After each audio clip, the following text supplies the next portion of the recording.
Bonjour à tous, je m'appelle Julien Pellabert et je suis négociateur professionnel. Mon métier est de former, d'accompagner, d'assister des entreprises ou organisations à la conduite de leurs négociations les plus sensibles et les plus complexes. Bienvenue dans Pour parler, le premier podcast de la négociation en France. Notre ambition est simple, vous donner des clés pour mieux négocier pour votre quotidien professionnel et personnel. Vous aimez notre podcast? N'oubliez pas de vous abonner. Toutes les 2 semaines, nous recevons un expert qui abordera une problématique et vous partagera ses astuces pour mieux négocier. Aujourd'hui, j'ai la chance d'accueillir Pour parler Eric Valentin. Salut Eric, comment tu vas? Je vais très bien et je suis ravi d'être avec toi sur ce podcast et cet échange. Vraiment Écoute, très je content. suis ravi. On a eu l'occasion d'échanger un petit peu sur nos parcours respectifs, surtout le tien qui est assez hors norme, qui est passionnant. Il y a plein d'expériences, il y a plein de sujets et une grosse expertise sur lequel on peut capitaliser dans le monde du civil. Est-ce que tu pourrais nous expliquer, Eric, en quelques mots, qui tu es, ton parcours et comment t'en es arrivé en fait progressivement à la négociation, parce que c'était pas forcément tes premiers amours. Ah, j'espère que ça va pas être trop long. Non, vas-y. Alors, j'ai un profil hybride alliant une double expertise en fait. J'ai été au ministère des Armées. Bon, j'ai une expérience confirmée plus de 30 ans, passé dans l'institution militaire, à des postes opérationnels, dont 20 ans dans des unités spécialisées. D'accord. Aujourd'hui, je suis aussi réserviste opérationnel. Ok. Au sein des formations, je forme des personnes sur différents thèmes, sur la négociation de crise, la négociation et la radicalisation, la détection du mensonge. D'accord. Je travaille aussi sur l'étude des profils des malveillants. J'ai fait de nombreuses missions à l'étranger pendant toutes ces années, comme tu peux l'imaginer, ces 30 ans, avec des négociations complexes sur les prises d'otages qui duraient 1 mois, 2 mois, 6 mois, quelques années. Et avec le montage, les opérations pour la récupération des otages, le débriefing, c'est un retour d'expérience, comme tu peux l'imaginer, et beaucoup de travail. Sur la partie civile, après j'ai fait depuis 10 ans, j'ai été dirigeant d'une filiale en Algérie, D'accord. country manager, et pendant 5 ans, puis après j'ai fait aussi 2 ans de sûreté en portuaire. Et là, pour te donner un ordre d'idée, la négociation m'a bien aidé parce qu'au début j'avais 8 clients et quand j'en suis sorti, j'en avais 30. Génial, top. Des négociations assez spécifiques dans la précédente expérience de vie que tu as eue, parce que c'était pas forcément des négociations commerciales, hein. On parle de négociations de crise, de kidnap and ransom, c'est bien ça? C'est ça, essentiellement sur de prise d'otage, kidnapping, prise d'otage. Alors en fait, on est prévenu qu'il y a une prise d'otage à un endroit précis, et ensuite après, c'est parti quoi. On met tout en place, les moyens humains et les moyens techniques, parce que naturellement, je travaille pas seul. C'est une équipe. Un négociateur seul peut faire des choses, mais l'idéal c'est d'être en équipe. Ça reste toujours un travail d'équipe. Et c'est sur des négociations qui sont complexes parce qu'en fait, on n'a pas les leviers nécessaires, pas beaucoup de leviers, et surtout quand on arrive, on n'a pas grand-chose. Mais voilà, c'est parti et on y va quoi. Alors, c'est vraiment intéressant parce que j'imagine, tu vois, je vais essayer de faire les parallèles que nous on a dans l'entreprise, c'est que dans l'entreprise, certaines négociations, pas toutes, on a la capacité de les préparer en amont. Là, quand tu es déclenché sur une prise d'otage dans un pays que tu connais pas forcément, avec une langue que tu connais pas forcément, c'est quoi tes premiers réflexes, pure préparation sur ta négo? Qu'est-ce que tu vas faire pour te préparer du mieux possible? Je vais te prendre l'anecdote de ma première négociation. D'accord. En fait, j'ai été formé au RAID par Tatiana Briand. Donc le RAID, c'est l'unité de la police nationale. Voilà. J'ai effectué le stage et ensuite après, je suis sorti comme négociateur le vendredi. Je rentre sur Perpignan, où j'habite. Et là, on me téléphone et on me dit vous partez sur une prise d'otage en Afrique, sur le continent africain. Je leur réponds, mais au responsable, l'encre sur mon diplôme n'est pas encore sèche. C'est une anecdote. Et là, le mercredi, je me retrouve sur une prise d'otage, 2 personnes qui ont été prises en otage, et je commence une négociation, sachant que j'avais terminé le vendredi, avec une personne des Nations Unies, un négociateur, comme il y avait un Canadien, un négociateur canadien qui négociait depuis 15 ans, et les gens des ONG. Et je commence à négocier. Et en fait, la personne qui fait la négociation depuis très longtemps, le Canadien, me dit, je vais voir comment vous négociez. Si je pense que vous n'êtes pas à la hauteur, je prendrai le lead. Waouh. Alors ça met directement. Sachant qu'il m'a demandé depuis combien de temps je négocie, sachant que le vendredi, j'ai terminé la formation. et naturellement, j'ai commencé à négocier avec ce qu'on m'avait appris. Et alors avec un traducteur, parce que il fallait un traducteur, parce que naturellement, quand on est à l'étranger, c'était un dialecte bien particulier. Et là, parlant en anglais, la personne traduit après dans la langue. Et j'ai commencé mes premiers échanges. Et j'ai même été surpris parce que, dès le premier échange, j'étais dans le match, quoi. C'est-à-dire que la formation était bonne, puis en même temps, quelque chose qui me plaisait, quoi. Et le négociateur canadien m'a dit, Eric, effectivement, tu négocies depuis très longtemps, ça se voit. Et voilà, je te laisse faire. Et alors, sur cette phase de préparation, j'entends le besoin d'être accompagné sur le traducteur, qui pour le coup, tu me diras dans quelle mesure il a de l'importance, parce que j'imagine que c'est lui la voix au contact de la négociation, mais qui doit aussi t'alerter sur son rôle n'est pas que de traduire, il y a toute une symbolique derrière sur la culture, sur ce qu'il faut faire. Il va te transmettre de l'information que toi, en tant que Français, tu peux pas forcément obtenir de la même manière. C'est-à-dire que d'abord le premier contact avec le traducteur est important parce qu'il faut lui expliquer exactement ce qu'on veut avec l'échange qu'il va y avoir. Tu lui donnes un mandat. Comme tu dis, comme tu dis très bien, il faut prendre en compte tous les éléments, tous les paramètres. On est dans une autre langue, dans un autre pays, dans une autre culture. Négocier à l'international, c'est pas négocier en France. C'est-à-dire que là, on doit s'adapter. Et cette personne, on en a besoin. Si on décide d'être un petit peu trop, si on est un peu trop dur avec cette personne, il va pas d'abord traduire ce qu'on lui demande exactement, puis en même temps, il peut se dire, j'arrête. Et s'il dit j'arrête, c'est terminé. Sachant qu'on compte sur lui. Émotionnellement, c'est très difficile. Il faut gérer, on doit gérer, dans ce type de négociation, on doit gérer les autorités, naturellement, le patron de l'ONG, les autorités qui nous commandent, on doit gérer ce traducteur, et ensuite, on doit négocier. Est-ce que tu as beaucoup de paramètres? Est-ce que tu veux dire que ta première négociation, en fait, elle commence d'abord avec le traducteur? Ma première négociation commence déjà avec le responsable de l'ONG, que j'ai rencontré et que je vais lui expliquer ce que je vais mettre en place. D'accord. Et pourquoi je vais mettre ça en place. Ensuite, après, ma deuxième négociation, c'est quand j'arrive dans le pays avec l'ambassadeur. En lui disant, voilà, monsieur l'ambassadeur, nous allons faire ça. Voilà ce que nous allons faire. Naturellement, comme je le répète, toujours une équipe. Ensuite, après, je rencontre le traducteur, et là, je commence à lui expliquer. Son mandat. Tu vois? Je lui explique sachant que c'est traduit en anglais, et ensuite, après, dans sa langue. Après, pendant l'échange, il va retraduire ça en anglais et nous dire un petit peu, parce que pendant tout l'échange, on va continuer à l'alimenter pour que on ait les bonnes réponses, qu'on essaie d'avoir les réponses qu'on espère avoir. D'accord, donc en fait le traducteur, il ne traduit pas tout de suite en français, il traduit en anglais et toi tu parles en anglais, c'est-à-dire qu'il y a des vrais risques d'incompréhension en fait, à chaque étape.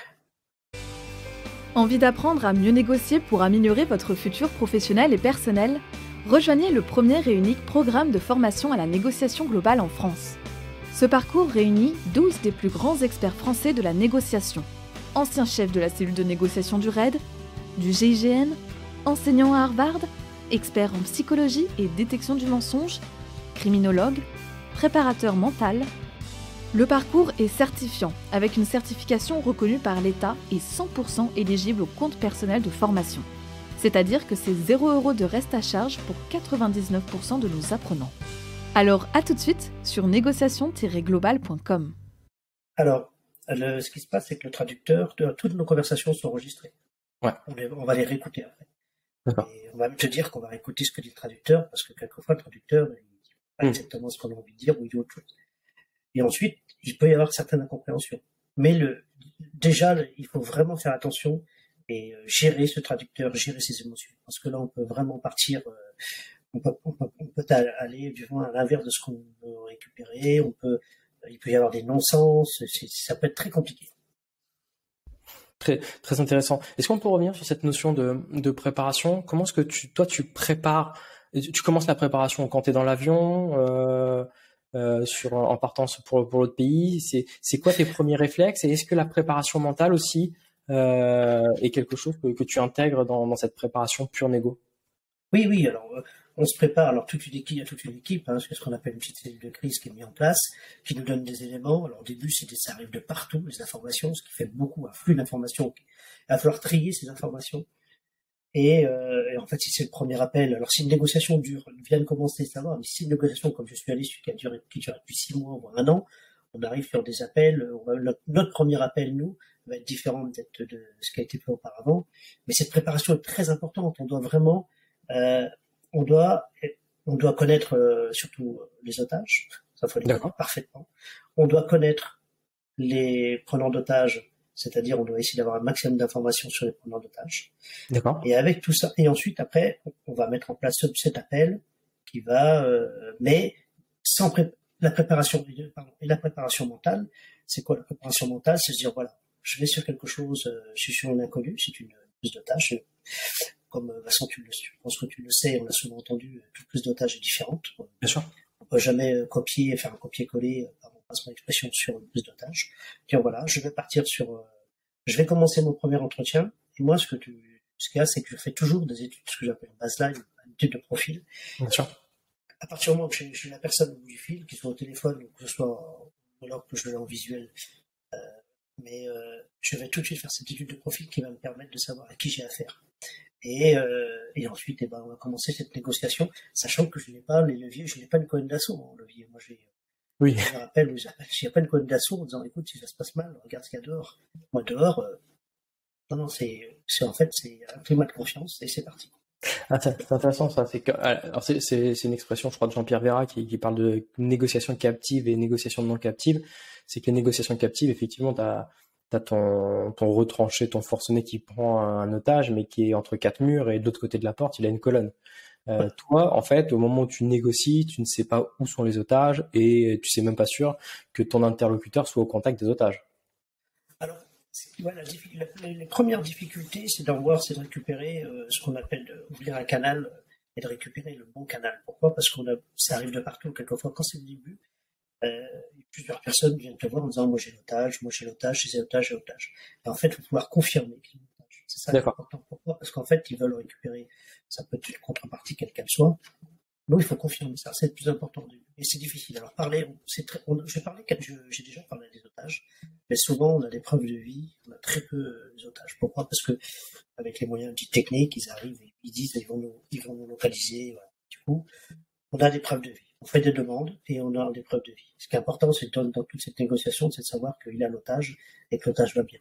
Voilà. Oui, d'accord. Ce que tu veux dire, c'est que la première complexité que tu peux avoir, c'est d'avoir des gens qui, pour une démarche crapuleuse, vont essayer de doubler les kidnappeurs pour avoir une remise de rançon d'un otage qu'ils n'ont pas. Une fois, j'ai eu une personne il a fait un petit montage avec un Photoshop, et je pense qu'il était aussi doué que moi, je pense. Et il est venu à l'ambassade et il m'a donné ce document. Une personne est venue à l'ambassade pour me donner un document. En fait, c'est une photo qu'il avait récupérée sur le journal et puis il a pris un Photoshop et puis il dit voilà, ça c'est une preuve de vie. Alors bon, si on commence à donner quelque chose sur des petites preuves de vie, quelles qu'elles soient, le lendemain il y a 200 personnes devant l'ambassade ou alors 200 personnes. Non, c'est ça que c'est le plus dur au début, c'est avec les prises d'otages, c'est d'avoir le bon canal. Et quelquefois, il y a des preneurs d'otages qui, naturellement, savoir qu'un preneur d'otage, j'insiste bien là-dessus, un preneur d'otage, il est pas en crise, quoi. Il n'a pas de problème particulier, il n'est pas, le négociateur, il n'est pas en crise, il n'est pas sous l'emprise des stupéfiants ou de l'alcool. Il est comme toi et moi. C'est quelqu'un, même j'ai eu des preneurs d'otages, des négociateurs, qui avaient appris à négocier. C'est-à-dire qu'ils ont lu des livres et ils savaient négocier. Là, t'as une difficulté que quand tu commences à négocier avec eux, alors ce qu'ils font, c'est sur des prises d'otages, ils attendent quelquefois 1 mois et demi, 2 mois, parce que je joue avec le temps pour mettre la pression avant de prendre le premier contact pour commencer une négociation. Ce qui fait que toi, dès que tu as les premiers contacts et tu as une preuve de vie, tu es là, tu es soulagé et puis tu es prêt à beaucoup de choses. C'est toutes ces techniques, on a des gens en face aujourd'hui qui sont bons en négociation. Ah, c'est intéressant. Tu dis, alors, parce que c'est pas plus compliqué, moins compliqué ou plus complexe, moins complexe. Mais tu dis effectivement qu'à la différence d'un forcené qui peut être sous l'emprise d'émotions très fortes, de stupes, d'alcool, et dans une gestion de crise qui lui est très particulière, toi, en face de toi, si j'entends ce que tu dis, c'est que c'est un peu des businessmen. Les gens, ils ont toute leur tête. Ils sont formés pour certains à ces négociations et que la complexité, elle est que t'as pas cette alternative de la colonne d'assaut à ton niveau pour obtenir ce que tu veux. C'est exactement ça. C'est-à-dire que la personne, tu vas tomber sur quelqu'un qui va commencer à te parler, tu vas te rendre compte que il connaît la négociation et en fait, voilà, il te dit bon, écoute, moi je sais ce que c'est la négociation, ne me prends pas pour un imbécile et s'il te plaît, respecte-moi. Et en fait, tu te dis, j'ai affaire à quelqu'un qui est bon et il est bon.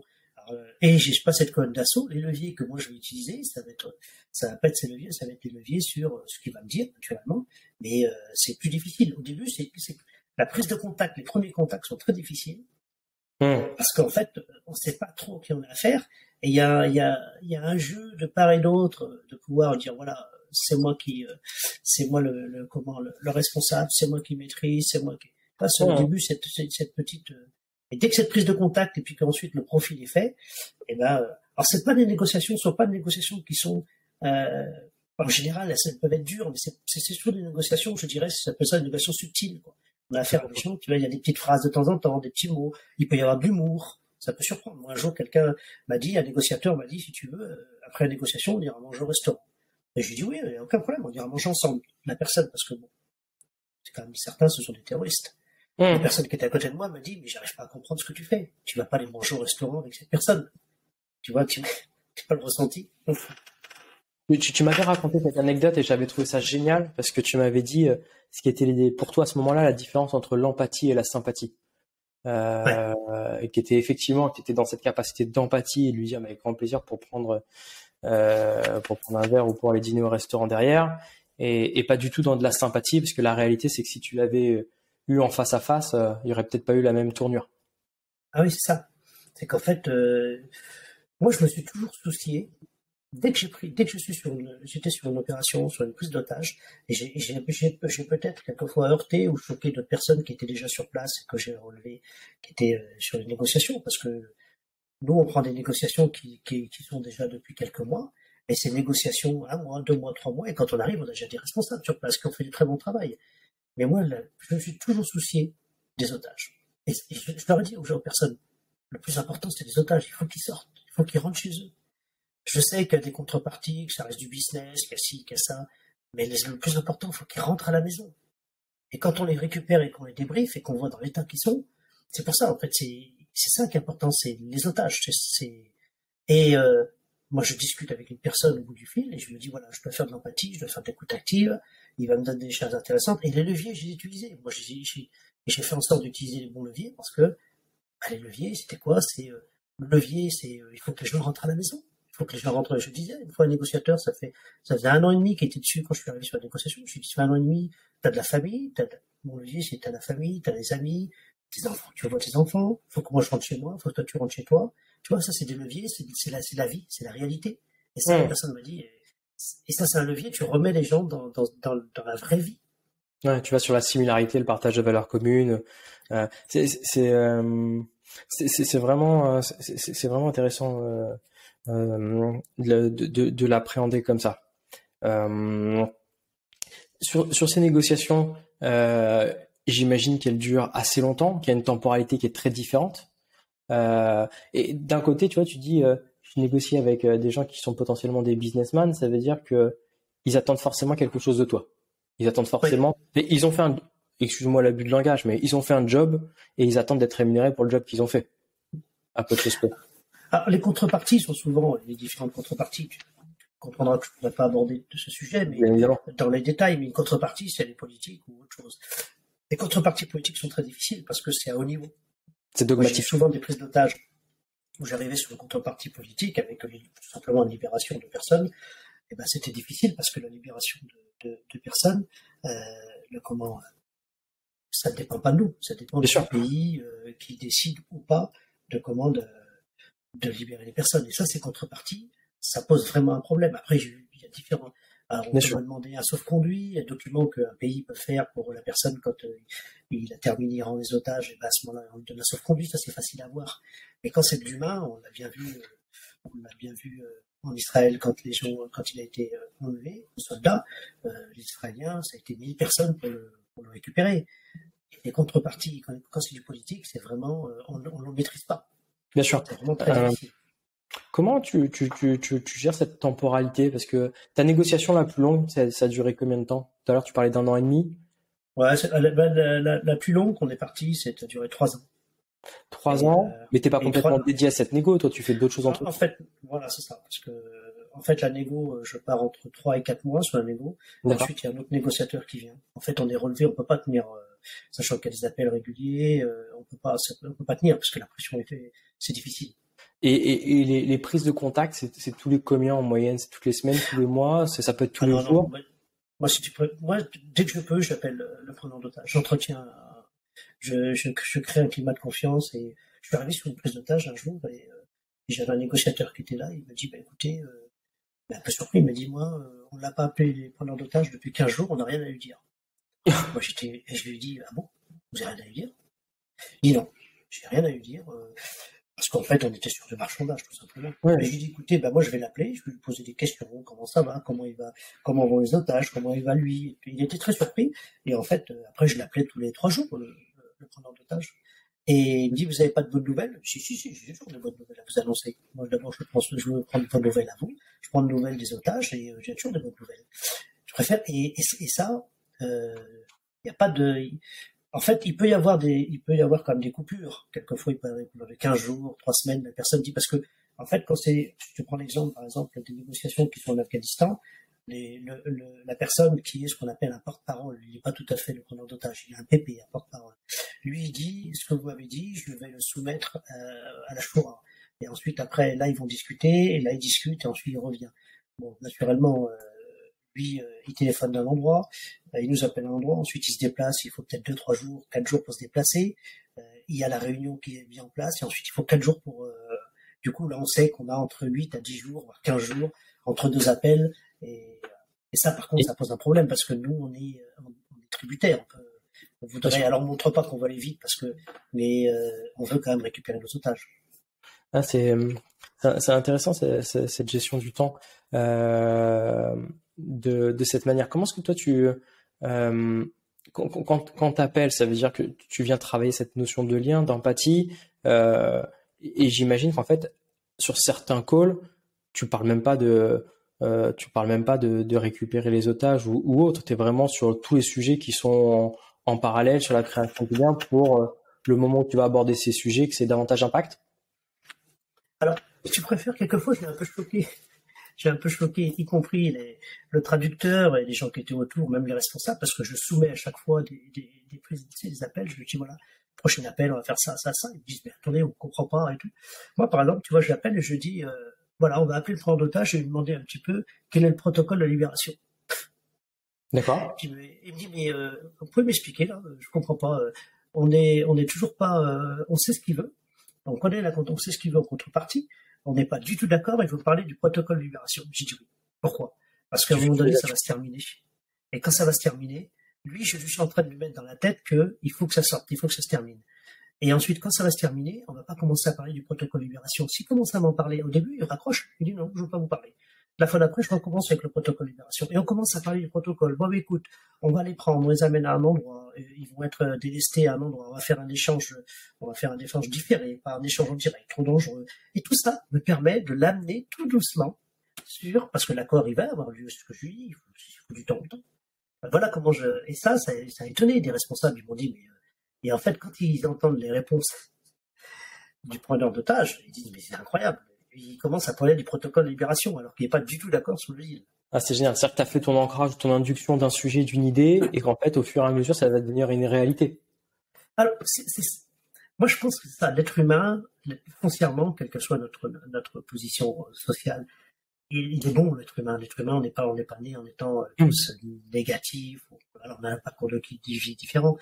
Moi, je commence à négocier, je parle avec quelqu'un, et je me dis, voilà, il est là, et moi je suis à une place, et lui il est en face, on a des positions peut-être différentes, mais on a un intérêt commun, on va converger. Il faut que tous les deux, on arrive à un résultat. Et j'ai traité une négociation en 20 jours. Et celui qui était avec moi, il m'a dit, mais je comprenais pas. Parce qu'en fait, le protocole de libération, le fait de dire, écoute, moi, je suis tout à fait d'accord avec toi, protocole de libération, on va t'aider, il y a des moyens de pression, il y a des pressions peut-être qui sont de part et d'autre, mais ce que je veux, c'est que tous les deux, on trouve un accord. Tu vois, et puis, à partir du moment après, on ressent les choses. Toi, quand tu négocies, tu parles avec quelqu'un, tu peux ressentir. Moi, alors, je sais pas si je t'ai expliqué comment je fais la négociation. J'ai commencé une carrière comme spécialiste de parachutisme. J'étais instructeur chute, c'est-à-dire que je formais les gens là-haut, dans le ciel. Très haut, de 4000 mètres, voire même plus haut, s'il faut. Et ensuite, après, d'instructeur chute, je suis parti dans des missions de protection de rapprochés. Et en fait, on me mettait sur des missions délicates. Pourquoi? Parce qu'en fait, moi, j'aime les gens. Je discute, je prends le temps. Je pense qu'il y a des solutions et qu'on peut régler les problèmes tout le monde en a et on peut les régler, quels qu'ils soient.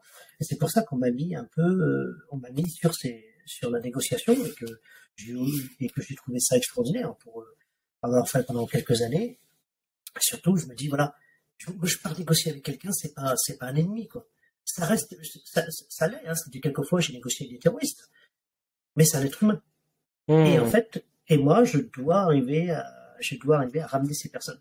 Et ensuite, je les récupère et je les débrief. Ça, par contre, c'est vraiment, il n'y a pas de prix quand tu récupères tes otages et que tu commences à les débriefer comme dans le pays où t'es. C'est une satisfaction, moi, c'est un truc, maintenant, c'est très fort. Oui. Parce qu'en fait, tu débriefes les gens que tu as ramenés. La personne, elle vient vers toi. Moi, j'ai une dame on les a récupérés avec notre équipe. On les a mis dans l'avion, à l'endroit très chaud, entre guillemets. Et en fait, on les a mis dans l'avion. La dame, elle enlève sa djellaba, elle se déshabille, elle enlève sa djellaba, elle met son jean, elle vient me voir. Elle me dit, qui vous êtes? Vous êtes là depuis combien de temps? Qui vous êtes? Alors, je lui explique d'où je suis, à peu près. Et puis ensuite, après, on commence à discuter avec elle. Mais je vois dans son sourire que, voilà, elle revit, quoi. Et puis toi, tu as dit, j'ai fait quelque chose, vraiment, voilà, je suis allé au bout, ça m'a pris du temps. Mais cette personne rentre chez elle, quoi. Elle rentre chez elle. Et c'est gagné, quoi. Oui, c'est là pour le coup, autant j'imagine que dans ta première vie de militaire, tu vois pas à l'instant T l'impact de tes actions sur le pays ou sur les personnes que tu protèges. Autant là, tu le vois en 5 minutes quand tu récupères l'otage, l'impact de ton travail. Ah ben je peux pas l'expliquer. Les personnes viennent vers toi, déjà c'est en termes d'émotion. Faut gérer parce que tu les vois en face de toi. Ensuite, après, tu les amènes dans un hôtel, tu commences à les débriefer, tu parles. Et là, ils verbalisent. Ils viennent de passer 1 mois, 6 mois, 1 an, 2 ans. Et là, ils verbalisent, ils te racontent des choses, ils te parlent comme si qu'on était amis. Et moi, je l'écoute. Et puis, d'un autre côté, je suis content qu'ils soient là. Avec moi, on est en face de l'autre, on est en train de parler. Et le but, c'est de le faire parler, de lui dire, voilà, maintenant c'est terminé tout ça. Tu vas reprendre, entre guillemets, une vie normale. Mais, ça a pas de prix. Ça vraiment, et pour ça, en fait, quand je négocie, les gens qui m'ont vu négocier m'ont dit, mais c'est impressionnant. Je suis très gentil, mais je suis une machine. Mais une machine, on est une machine. C'est un tout, c'est une équipe. Et quelquefois, je tombe, par exemple, je peux négocier, je t'appelle, je viens, voilà ce qui se passe, tu me dis, non, je suis pas d'accord et tout. Parce qu'en fait, je pense que c'est une intelligence collective. C'est ça, je négociation. Ouais. Pas penser que, les quelques petites erreurs que j'ai pu faire de temps en temps, dire, non, c'est en fait une intelligence collective. On a des gens autour, tout le monde réfléchit, et voilà. Entièrement d'accord. De toute façon, la créativité ou l'innovation, elle ne vient que de la capacité à encadrer le conflit, et le conflit, c'est juste un désaccord. Donc, j'entends ce que tu veux, c'est totalement aligné. Tu dis que cette notion de débrief, c'est vraiment, pour le coup, c'est une explosion émotionnelle, et j'imagine que tu dois avoir un moment de stress particulier quant à l'accord, quant à le protocole de reddition. Tout à l'heure, tu parlais d'échanges différés. L'échange différé, ça doit être quelque chose en termes de gestion du stress qui est pas évident, parce que tu vas donner quelque chose sur lequel on va pas forcément rentrer en détail et t'attends la contrepartie dans un second temps. Mais quid, qu'est-ce qui se passe si l'autre n'honore pas sa parole? Est-ce que ça t'est arrivé, quoi? Et comment ce temps, il doit être insupportable et interminable pour toi?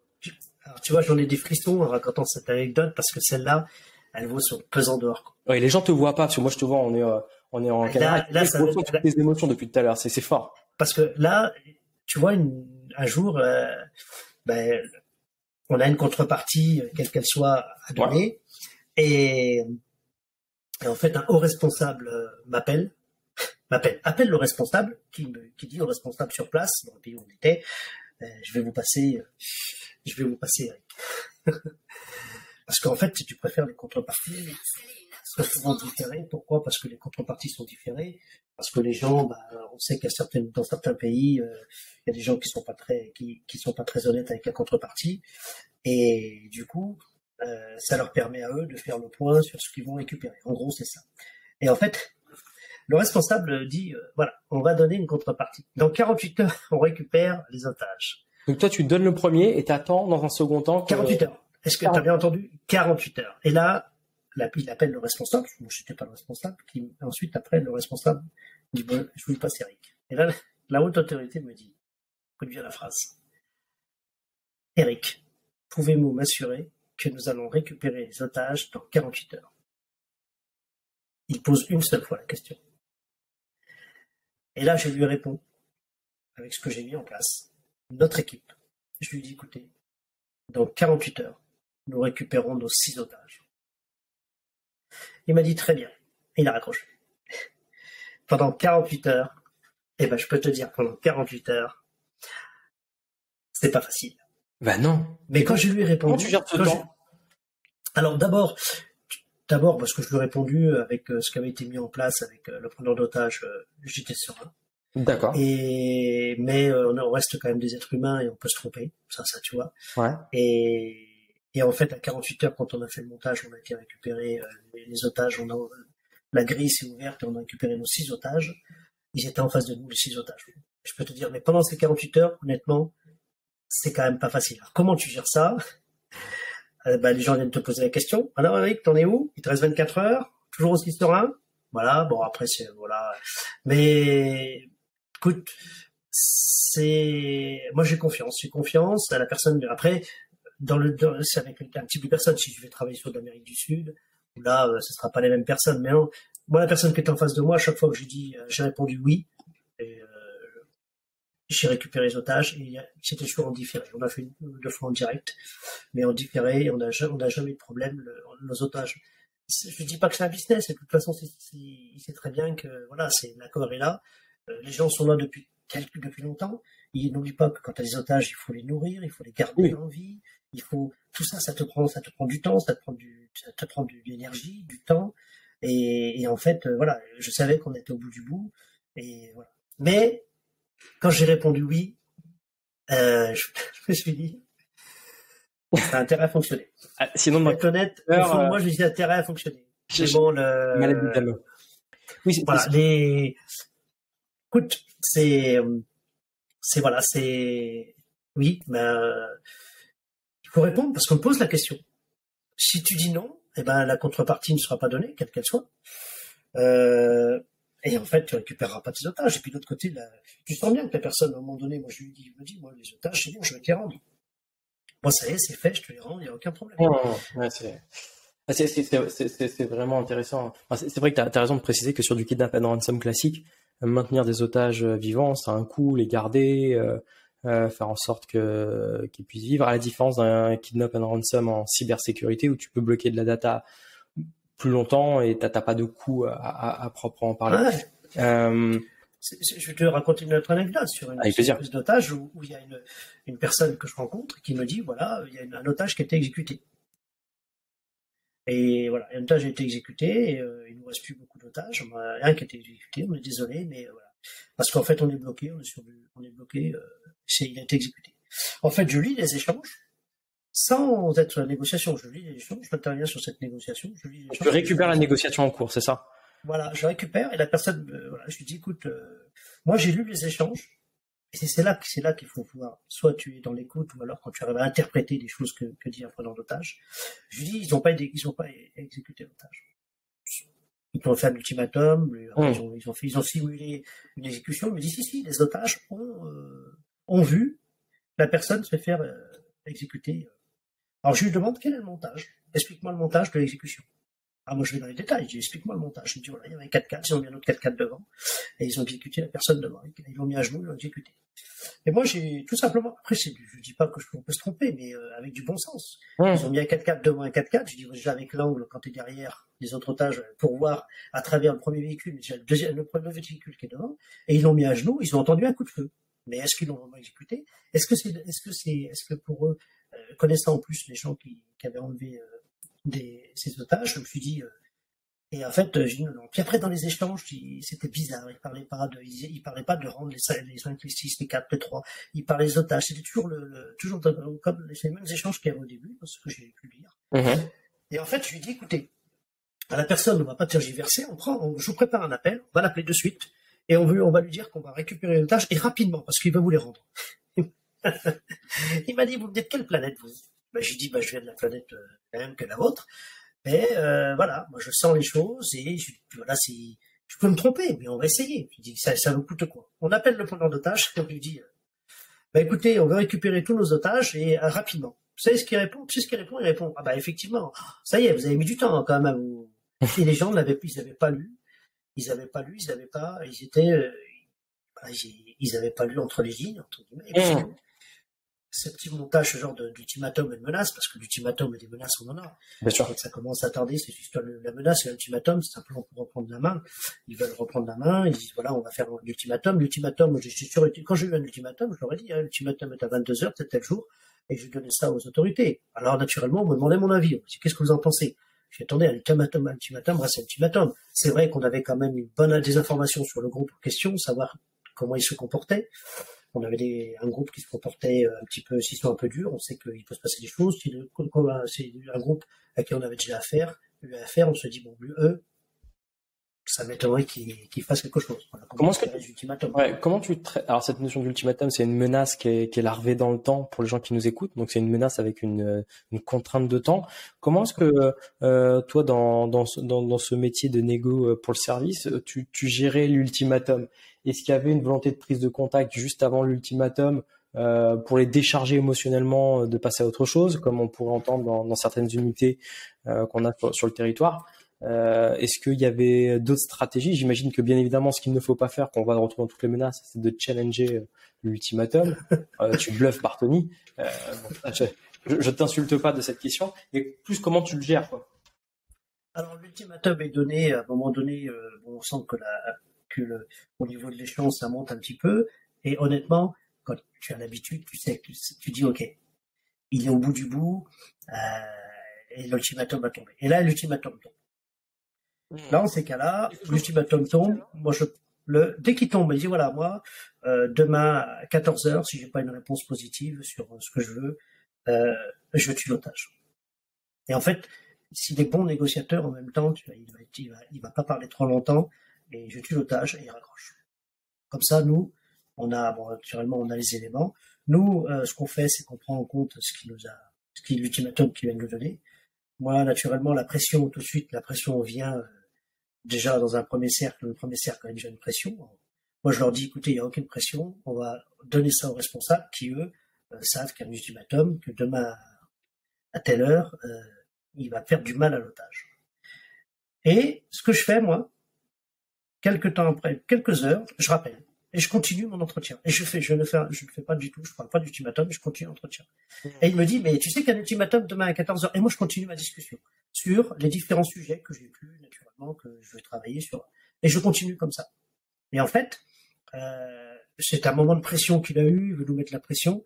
Et après, en règle générale, parce que je sais très bien, à un moment donné, si je sens vraiment qu'il est insistant, je lui dis, est-ce que tu penses que on sera gagnant, toi et moi, s'il arrive quelque chose à Pierre?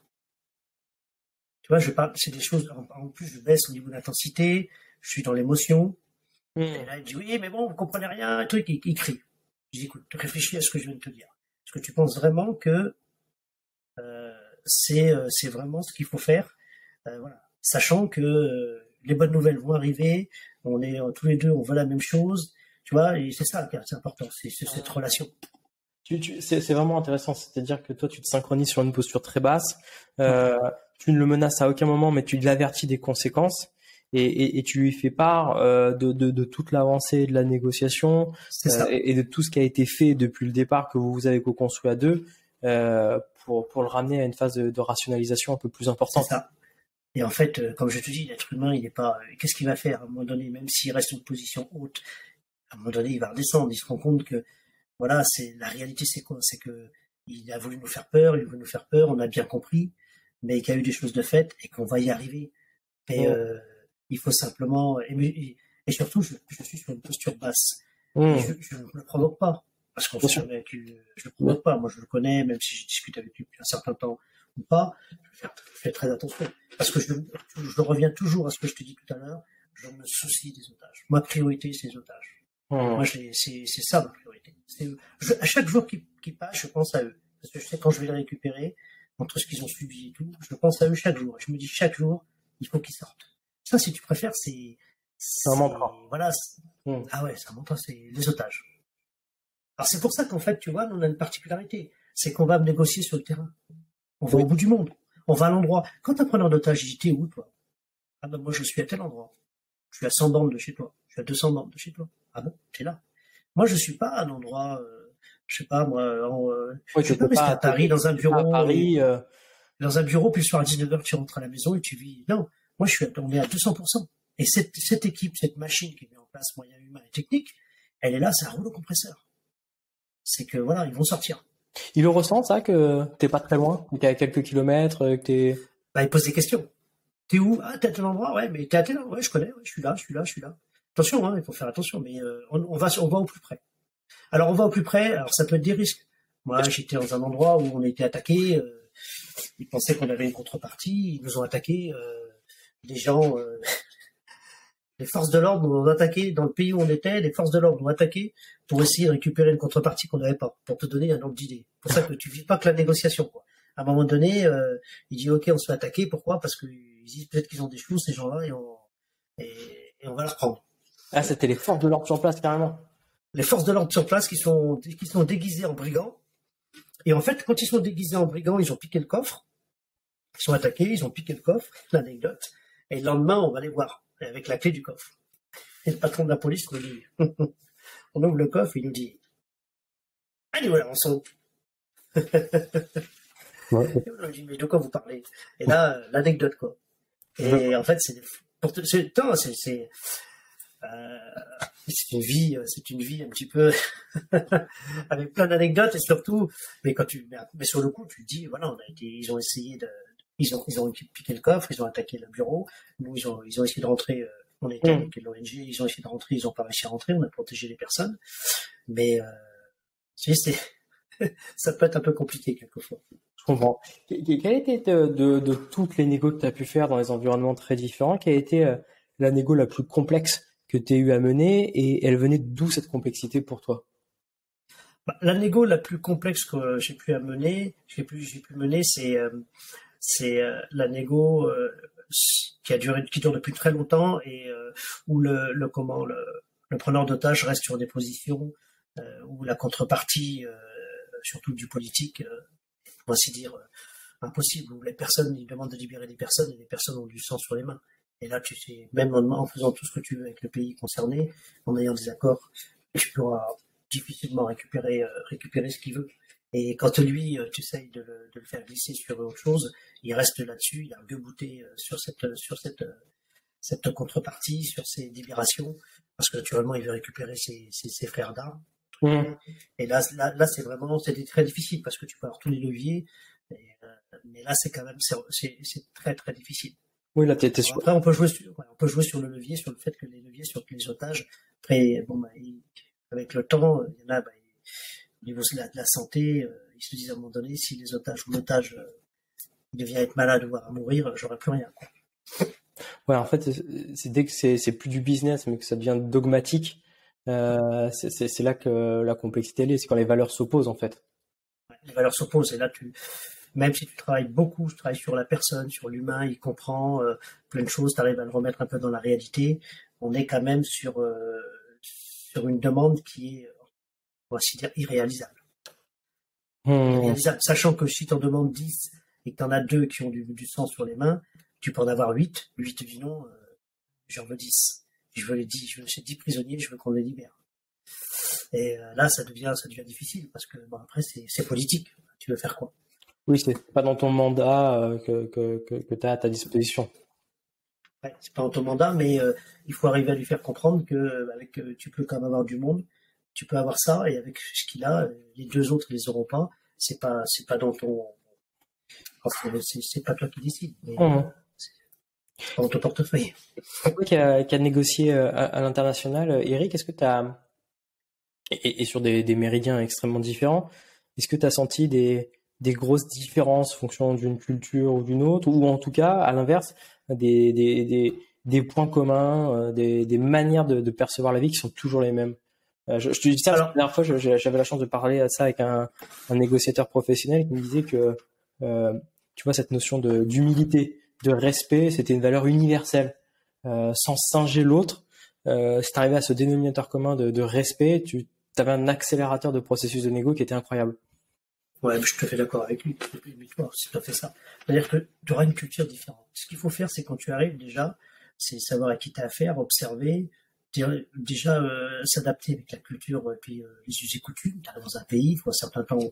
Bon, je vais être honnête, il faut s'adapter rapidement. Mais ensuite, après, tu es humble, tu as un grand respect. Tu vois, ça peut être un traducteur. Tu respectes le traducteur, puis ensuite, après, tu as la personne qui vient t'amener la bouteille d'eau. Ils vont te regarder. Il va regarder, tu vois, la personne qui t'a amené la bouteille d'eau. Comment est-ce que tu le remercies? Tu remercies la personne. Comment tu te comportes avec les gens? La manière dont tu parles, la manière dont tu le briefes. Tous ces éléments, c'est très, très important. Et ça, c'est un dénominateur commun. Tu as entièrement raison. C'est l'humilité, surtout le respect. Si tu as du respect ici. Moi, je vais qualifier ça comme ça, c'est qu'il faut aimer les gens. Je pense que pour être négociateur, il faut aimer les gens. Si tu aimes les personnes, quelles qu'elles soient, tu arrives quelque part, tu dis voilà. Et puis, moi je le disais à un traducteur, j'ai besoin de vous. J'ai besoin de vous, quoi. Vous allez m'aider, j'ai besoin de vous. J'arrive pas en étant champion du monde de la négociation. Parce que champion du monde de la négociation, c'est lui, c'est pas moi. Lui, c'est lui qui va le faire. Moi, je vais l'aider, mais j'ai besoin de vous. Tu vois, tout de suite, la personne dit voilà, et en aucun cas, et s'il y a quelque chose on a un point positif, c'est lui que je remercie en premier. Merci. Je vous remercie pour ce que vous faites. C'est clair, parce que je vois tous les parallèles qu'on peut faire avec le monde de l'entreprise. Effectivement, c'est jamais le sales tout seul qui gagne. Il a besoin d'une équipe.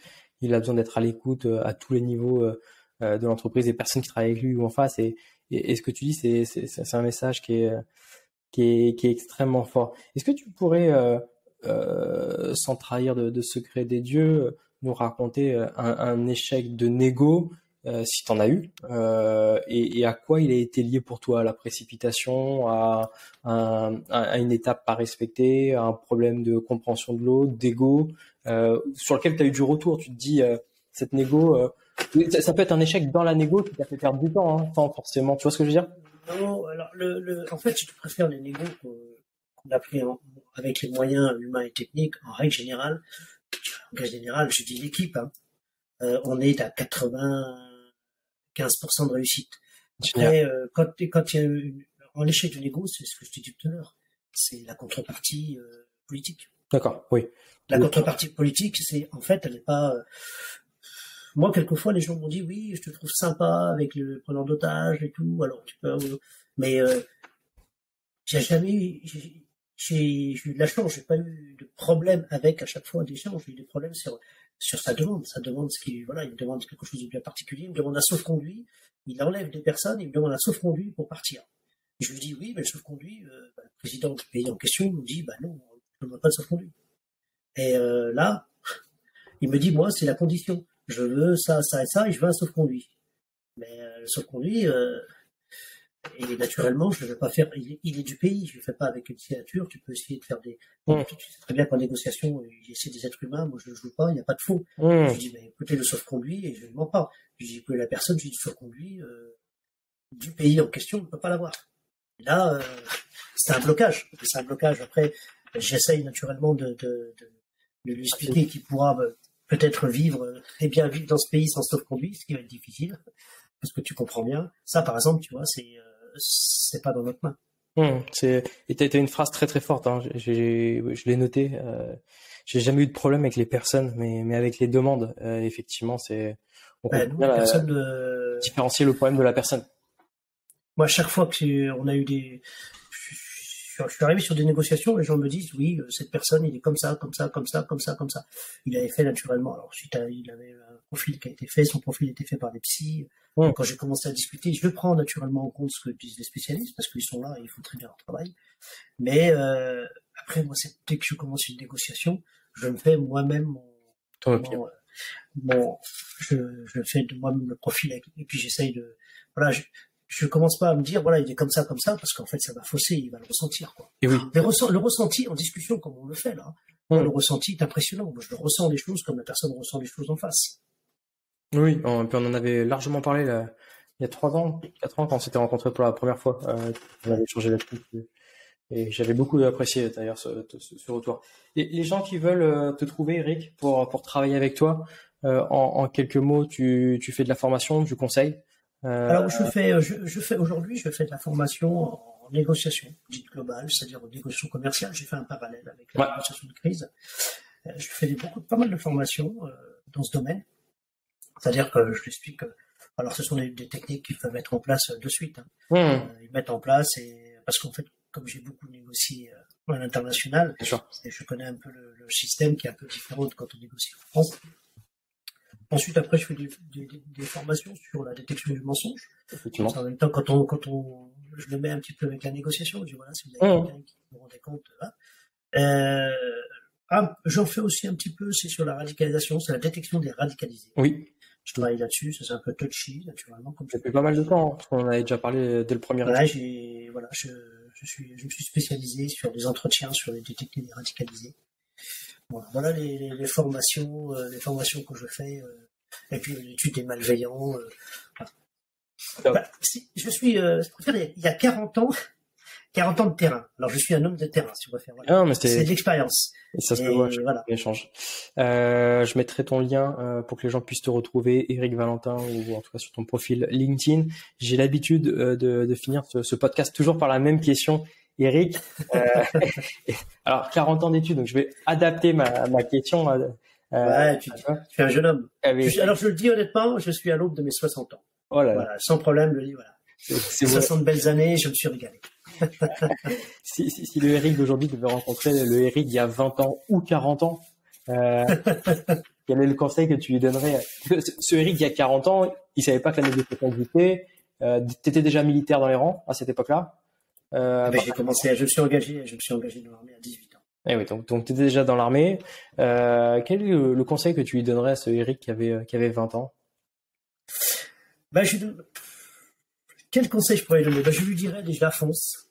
Je lui dirais pas suivre le même parcours, mais encore, c'est parce qu'en fait j'ai eu un parcours quand même assez difficile, parce que dans l'armée ça n'a pas été facile, ça n'a pas été tout le temps facile. Par contre, je dirais voilà. Écoute, j'avais souvent de bons conseils avec les personnes, les anciens. Prends le temps d'écouter les personnes, les anciens, parce qu'ils sont souvent de bons conseils. Et voilà, de temps en temps, j'avais tendance à foncer, mais voilà, c'est pas mal. Peut-être voilà, j'aurais peut-être écouter. Ouais, l'expérience des autres, ouais, parce qu'en fait, quand on est un petit peu un chien fou, mais quand on veut avancer, et puis alors que les anciens ont vécu et quelquefois ils sont de très bons conseils. Ouais, puis ça évite de payer le prix cher quand tu rates quelque chose et de refaire les mêmes erreurs souvent. Non, parce qu'en fait, après c'est suivant, on a chacun nos caractères, notre éducation, il y a pas mal d'éléments qui rentrent. Mais c'est ça en fait. Moi, j'avais tendance on me conseillait et j'ai pas tout le temps écouté les conseils et avec un peu de recul. Ça a été pas mal quand même. Écoutez, s'il y a des gens qui cherchent des conseils de quelqu'un de tout jeune d'une 60aine d'années, on mettra ton contact. Prendra tâche. Écoute, Eric, c'était juste passionnant. Je sais que sur certains sujets comme cela, on ne peut pas toujours rentrer extrêmement en détail, mais déjà on touche du bout du doigt la complexité de ton métier, l'empathie que ça demande, la lucidité à l'autre que ça demande pour pas basculer non plus sur de la sympathie, pour pas être noyé par ses émotions, parce que pour le coup le nombre de négos que tu as menés sont assez incroyables. Un grand merci pour ta participation, Eric. Écoute, c'est moi qui te remercie. D'abord, je vais passer un bon moment. Ça fait du bien d'échanger. comme je te l'ai dit, maintenant je peux parler un peu plus facilement. Oui. C'est plus facile pour moi et en fait, on est on est des négociateurs, on est un peu particulier parce qu'on n'est pas des négociateurs on travaille pas en France, on n'est pas du RAID et du GIGN, mais on est des négociateurs des unités et en fait on n'est pas connus. C'est une peut-être maintenant un peu plus parce que grâce à toi et puis on est surtout en mesure d'aider les personnes qui ont besoin. Je serai avec un grand plaisir, je serai là pour les conseiller. Merci pour le travail que tu fais parce que je suis épaté. Je suis épaté par ce que tu fais et vraiment c'est génial. J'y suis plus que sensible, surtout venant de quelqu'un qui a un parcours comme le tien. Et effectivement, tu as raison de souligner que la négociation, ça, on le retrouve dans certains services ou unités où on n'y penserait pas forcément de prime abord, mais que c'est vraiment une arme qui est à disposition des décideurs pour gagner du temps et pour faciliter les résultats. Un grand merci, Eric, pour merci à toi. Prends bien soin de toi et de la famille et des enfants, de tout le monde. Merci, Eric. Merci à vous d'avoir écouté ce podcast pour parler. Si vous avez aimé, n'hésitez pas à vous abonner. Comme ça, toutes les semaines, vous serez au courant quand on a un nouvel expert pour décrypter la négociation à travers son prisme. Merci beaucoup et à dans 2 semaines pour un nouvel épisode de Pour parler.